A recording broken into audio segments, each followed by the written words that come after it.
We're back. We had some technical glitches, and as you can see, they'd run 4 laps.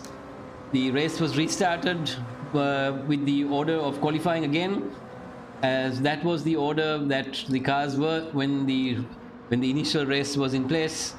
You still see Kushan Piris leading the pack, followed by Brian Pereira. Kushan has already hatched a 2.3 second lead from Brian, and Brian was being hounded by Seshan, but Seshan seems to have lost a bit of traction, and now he has Imesh Silva on his tail. But Imesh too is not having it easy, because Imesh is also being chased quite rapidly by Kevin, who seems to have overtaken Imesh.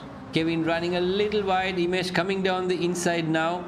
These cars fighting tooth and nail as they go up the long windy area where they reach the summit, and from the summit point they will start their descent. The descent too is quite steep and has a lot of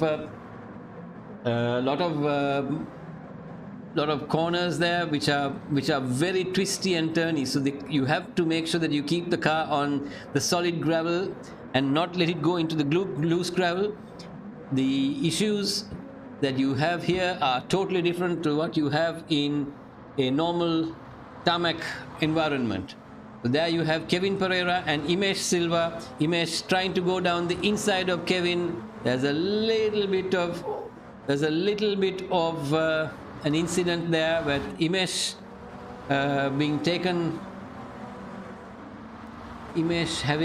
coming together with Mevan Pereira, and the stewards are looking into it, I'm told, as Angelo has come up the grid from his 7th spot, is now in 5th, and he's on the tail of Mevan.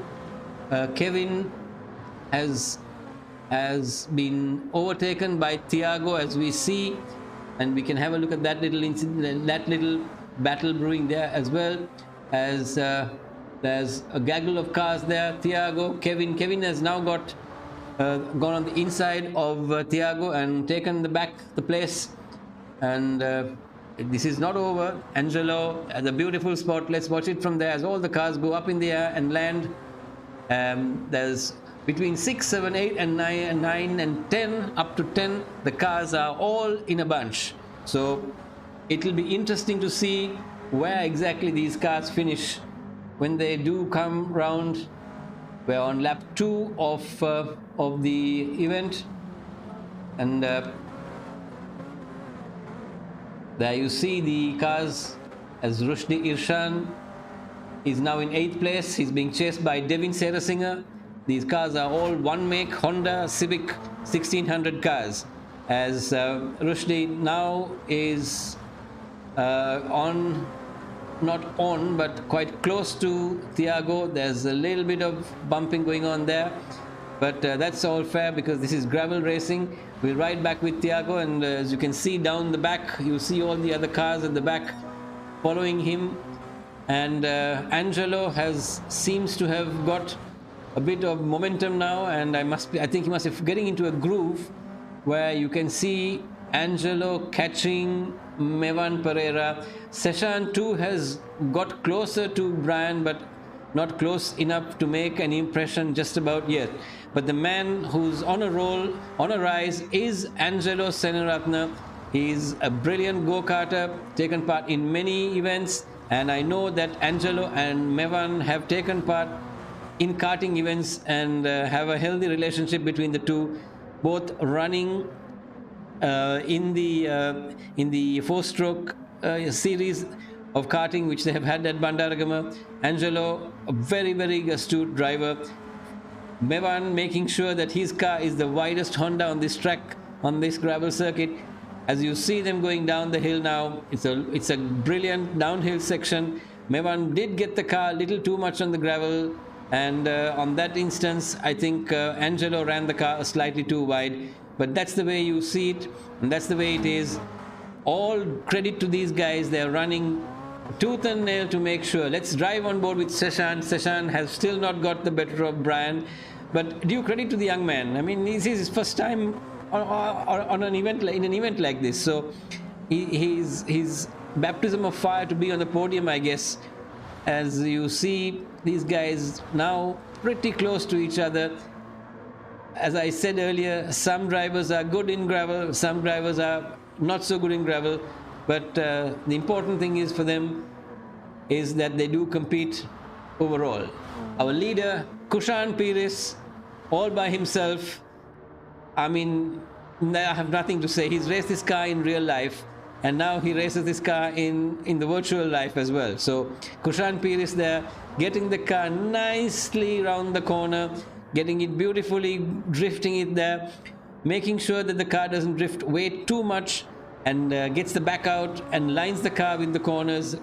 He's a brilliant driver. He's got a 2.4 second lead over Brian Pereira, and Brian is not having an easy day in the office today. There's a little boy called Seshan who's right on his tail, and Seshan now taking a different line. I'm sure he wants to make sure that when the car does jump and fall, it is in the right direction, and is lined up, hard braking to the corner. Seshan takes the inside line. I think he has got the outside line. He might try a dummy D switch, which he is trying a different line. I don't think that's really going to work, because that has dropped him another 4/10, and Brian in that instance came the winner out of those two corners. So there you have it. Seshan has dropped a couple of tenths and is now 9/10, almost a second away from Brian. We'll ride on board with Angelo. There he is. Angelo has got a healthy gap, and you see Kevin Pereira, and I can't really see. I think Kevin is being chased by Mevan, and I think, yes, Thiago has overtaken Mevan. Oh, there's a bit of knocking around there. That's to be expected in this kind of environment. You don't have the grip that you really want. That's what's going to happen to you. Thiago losing 2 places in a matter of 2-3 corners. The final lap coming along, and as the leaderboard have now crossed the start-finish line. There's Rushdie Irshan in 7th place, Mevan in 6th, and there's a whole bunch of cars there running all together. I mean, I have to say that this race, the cars are much closer than the AM race. I mean, the drivers are far closer in their talent, and there's no quarter given and none taken as well, and everybody making sure that they don't leave room for the other person. As you have it, all those 6-7 cars very close to each other. Mevan taking a different line, not exactly sure what happened to Angelo. Angelo was doing really well, and there you see 3 cars abreast, and Mevan giving Irshan a little love tap there, and out of the blues from 8th place, Thiago manages to come up to 5th due to the fact that these cars were all tapping each other. We will ride on board with Angelo, and I don't know what happened to Angelo, because Angelo was 5th at one point. Maybe he went off somewhere, and into the foray comes Devin Sarasinger. Devin, all the way from the back, has come up to 8th place, 9th place now, and dropped Imesh Silva, who was, I think Imesh was 4th at one point, if I was not mistaken. And Imesh has lost a place to Devin there as well. These guys are trying very hard. I have to say, all these guys, whoa, there's a lot of bumping going along there. I'm not too sure what exactly happened, but Mevan Pereira was giving every which way it had, and this last lap, they are just taking each other out. They really don't care about what's happening. And yes, it's a strange situation where all these cars are trying their level best. Not too sure exactly, but it's a great bit of racing that you can find here.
as Kushan Piris there manages to get the checkered flag with a gap of 3 seconds in total. Brian Pereira behind him, and Seshan Gunasekar, amazing drive from the young man. Kevin Pereira in 4th, Mevan in 5th, Angelo in 6th, Thiago in 7th, Rushdie Irshan in 8th, Imesh Silva in 9th, Devin Serasinghe in 10th, Sachetana Patirana in 11th, Adisha Kitmit 12th, and Bryce Uem in 30th. And there you have it, ladies and gentlemen. That is the finishing order of race 1 in the Pro class. We'll be back with you shortly with the AM race 2.